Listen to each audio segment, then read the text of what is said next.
With me is Field Marshal Sarath Fonseka, who of course has been wearing the hat of a politician for almost a decade now. So welcome to WION. Thanks for joining from Colombo.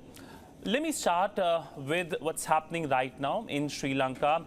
There are reports that the party SJB plans to expel you. If you can talk about it, are these rumors true or these are false? If you can just talk about it. The situation here right now, as you know, we had a very bad period, especially concerning the economy, and everybody knows country is indebted, bankrupt, unable to pay the loans, foreign and local, and a lot of taxes had to come in as an outcome of IMF regulations, etc. So people are going through a very difficult period because the income of the people has not moved up, but the expenditure is very high. As it is, we can see a lot of the businesses have collapsed and a lot of unemployment. So going through a very bad period generally. I was asking a different question about the party you are from. The SJB plans to expel you. There are reports in the Sri Lankan media. If you can talk about that. Yeah, the party actually, the party functions well, but I had personally certain issues which I had to confront, and I tried to settle them amicably. This was especially regarding taking some people into the party. And the same people were last couple of years, not couple of years, maybe 5-6 years. They were the people, the privileged people with the government party, the ruling party at the moment, our opponents. So recent time they have started joining the party, couple of them.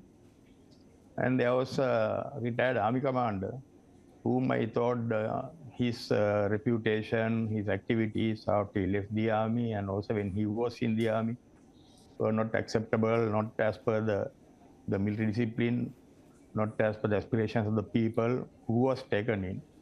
So I had to voice my opinion, which are not acceptable to some people in the party. And some people thought when I voiced my opinion, I was trying to violate the party discipline or the party code of conduct. So this matter is still unsettled basically. And finally, it had taken me to courts. And still there are discussions going on behind the scene. And hopefully, I have promised the people in this country, I will never let the party down. I'll never let the party supporters down. And I will ensure that because they voted for me, last election, 113,000 people voted for me. So I have promised them that I will ensure that their aspirations are taken care of by me. And that is the most important thing which for me, keeping that in the back of my mind, I'll see how I can go through this period. So, sir, are you staying in the party or are you leaving the party? I am in the party, as I explained to you right now. Okay. I don't want to abandon my supporters. I don't want to abandon basically the party principles. Because we work very hard to establish this party. This does not belong to any individual or any particular group of people. It belongs to all the party supporters and also the organizers at various levels. Therefore, I will ensure that I continue with the party. My political principles have not changed. I still stick to same principles. So I am trying my best to stay in the party. Any fallout with Sajith Premadasa, and there are also reports emerging that you plan to join the government? No, I don't think things have gone that far. Joining the government is out of question for me at the moment. Who will want to jump into a sinking ship? But my relationship with Sajith Premadasa is my leader. Even up to now, I am his number 2 so far in the party. So we never had any personal confrontations. As I explained earlier, the whole issue started with the event which took place, and Sajid Premadasa, he has to exhibit his leadership qualities and ensure that he handle issues professionally. And I am ready to cooperate with him as far as our the targets, our goals are not still remains unchanged. Then there is no reason for me to think of shifting my political agendas. Sir, Sri Lanka goes to elections later this year. You plan to stand. What will be your strategy? Yeah, we are hoping basically all the people in our country, they are hoping that elections will take place on time. As per the constitution, the presidential election has to come towards the end of this year. Then the general election next year is our national elections. So finally, the ball is in President's court. He has to take final decisions on these issues in addition to the commitment of the Election Commission.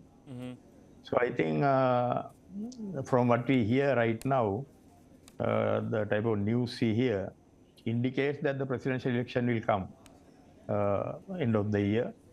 In fact, I think all of the people are expecting is the election to come at the proper time, the due time. So therefore, if the presidential election comes within this year, toward the end of the year, and the general election follows next year, everybody will be happy. And I don't think there is any reason for us to rush, because our country is still going through a bad period. Country has not settled down still, but the elections is a must. Nobody will agree in case somebody thinks of postponing elections. So there are talks about referendums and various other issues. But all what we want at the moment is to go through the elections, conduct the elections as per the constitution. And what will be your strategy in terms of the elections? What are you looking at? Your party strategy and your strategy both? The party at the moment working on their normal political activities, and party is preparing itself, I think, to face whatever comes first, whether it's presidential election or general election. And I do my part. I am contesting from a particular district, and I have electorate. So my interest at the moment is concerning my voters' aspirations in their district. At the same time, I have come to politics at national level. So there is some recognition and acceptance as regard to me at national level. So there are various people who have different opinions, different ideas about where I should stand actually. I am not talking about the party differences. So, but I am ready, as the same way I gave the leadership some times ago to rescue the country from a very bad situation, fighting with the terrorism and all that, bringing an end to the war and bringing peace to the country. So my intention, my aspiration is to ensure that this country get out of the predicament, and I can contribute towards that. Wherever the people expect me to stand, wherever the people are hoping to stand, and whatever the stance the people expect me to take, I'll be taking, giving due respect to the people, finally, who are affected with the elections, finally, who are the people of this, owners of this country. It is not the politicians who are owners of this country, so the future of the country will have to be decided by the people. If the people give an indication to me about what they're expecting from me in the future, I will not let them down. Essentially, when you look at the elections, are you also looking at some coalition partners? Are you in touch domestically with other parties that in case you get the chance to be in the government, you can talk to other parties? I think what is best for the country And what the people are asking right now is a system change. That is where we could see a lot of people on streets, and there was a struggle in the country which took place. It went to extremes, and ending up by chasing out the president who was there at that time.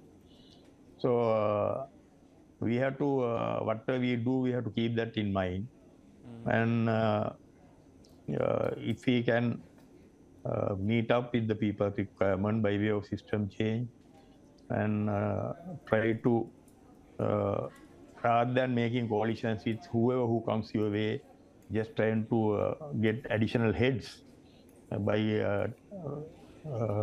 getting into any agreements or any alliances with anybody, whether they are corrupt or whether they are responsible for ruining the country or whether their history is not very good, bad record, their track record, but we have to be concerned about all that. Then, if we want to do clean politics, and if we want to go in line with the type of system change what the people are asking for, if there are people who are ready, who will be acceptable to the people, we are ready to go into coalition with them. But otherwise, I don't believe in getting anybody who wants to come and land here, because wherever they were standing earlier, those camps have failed, those parties have collapsed. Therefore, it should not be the case we are accommodating anybody who is coming our way. But of course, give the priority, keep in mind the exact requirement of the country at the moment. So, moving a bit to externally in the region, now India is a country with which Sri Lanka shares close relationship. What's your view about India and India's support during the economic crisis in your country? India provided a bailout of almost $4 billion. Yes, I think everybody is indebted to India for that purpose. And basically, everybody was very happy. We appreciate the colossal assistance given to us, actually at the hour of need. And I think it helped us a large way to overcome most of the issues, the difficulties, the crisis what we are facing. So we are we must be thankful to you all. We are very grateful. At the moment, on the other hand, I think on principle, we should maintain a very cordial relationship with India, whatever happens. And we have to ensure that there is peace in this region, there is security in the region. And India being the regional power, we have to recognize them, and we should know how to deal with India. Mainly, we should not try to upset the security sentiments of the India. And India is gradually becoming a huge economic power in the region. So, can you hear me? I can hear you. Continue, sir. Continue. So, as it is, we are very happy the way India is progressing forward. So, we being a small nation here, we know that we can benefit in a large way with our relationship with the India. It's a case of give and take. It's not try to just get only and ensure that we loot whatever which comes our way, but we should be doing it in good faith, and obviously without upsetting the security sentiments and regional security, and especially our ties and bonds with the neighbors in the region. So I think as it is, things are good. We're looking forward to maintain same strong relationship. On the implementation of the 13th Amendment, this is something that has been part of the conversation in Sri Lanka. Countries like India have also been talking about it. What's your plan? Just, I mean, crystal gazing, if you become part of the government whenever the elections happen, how do you plan to implement the 13th Amendment? This has been a talking point for a long time, from the time it was introduced to this country, 13th Amendment. And of course, the functioning of the provincial councils, a lot of people had a lot of questions, whether it was really required, whether we have benefited out of that. whether it is politically or administratively. At the same time, whether it is a white elephant, can you afford to have it, being a very small country? But I think the final intention should be to ensure that all the communities in the country has to be satisfied with the recognition they get and the place where we have kept them. There should be communal harmony, the religious harmony, all that. We must live like one family. But as it is, the Provincial Council we haven't had for the last 5 years. So, but still everything has run smoothly. And also it has been reported somewhere I saw, basically the financial allocation given to Provincial Council, 85% of it is spent on recurrent expenditure to maintain the provincial councils, only very little benefited by the people. So therefore, I think we must not try to allow it to escalate up to a political issue, to become a political question, political burden, and which will disturb the communal harmony and our relationship with various communities here. But administratively, I think if we can ensure that the provincial administration is taken care of, so that it can help the people, whatever the way they want. Maybe certain things could be decentralized, and you have to again, I think, do a constructive study on this whole issue, and among all the people, all the stakeholders, and ensure that we do the right thing without doing injustice to anybody. So that's a pretty long answer, but in short, if I can understand, are you for the implementation of the 13th Amendment, or you looking at other avenues? When it comes to 13th Amendment, there have been certain areas which are questionable, because we have to ensure when we implement anything, it must be acceptable to all the people in the country. Otherwise, there will be suspicion, there will be the enemies, animosity is created, so we can't allow that to happen. We must study it very carefully and ensure that all the people in the north, south, and the east, everybody is happy with what the final outcome. So as it is, there have been certain questions spoken at various places, various forums. So we have to ensure that we come to some amicable solution at some stage. We can't jump the gun, we can't rush into this. So my final question to you is on a question with which we essentially started. You started by answering it about the economic situation in your country. Now, whatever said and done, it's not as bad as it was almost a year ago. Do you see the green shoots of recovery in Sri Lanka now becoming big trees of stability? Yes, you are referring to the type of assistance you are giving at the moment. Am I correct? I am referring to the current economic situation in Sri Lanka. Are the green shoots of recovery now becoming trees of stability? Yes, I think we have only very few options. Still, the major issues, I don't think we have been able to settle, like how to pay the loans and living conditions of the people, like things like per capita income and cost of living and all those things. We hear from the government, part of the government at times, a long-term plan. But whatever we try to do, we have to ensure that the people can, there is a limit where people can go through the suffering. The situation is not good, because as it is, I think about 70% or more in the country are directly affected with this. Some people find difficult to meet their day-to-day expenditure and the requirement. So we have still a long way to go. But as it is, I think everybody is hoping for the best. Everybody is trying to see some sort of solution coming to these issues. Nobody is pessimistic or the negative about the whole thing. But just being optimistic will not do. We have to practically ensure understanding the situation about the foreign exchange, about the living conditions, about the loans, the money borrowed. We have to start thinking seriously about how to address these issues. Well, thank you so much, sir, for speaking to WION from Colombo on several issues, whether it is the political situation, your plans ahead of the elections, India support, or whether it is the larger stability of your very beautiful country. Thank you so much, sir. Thank you very much.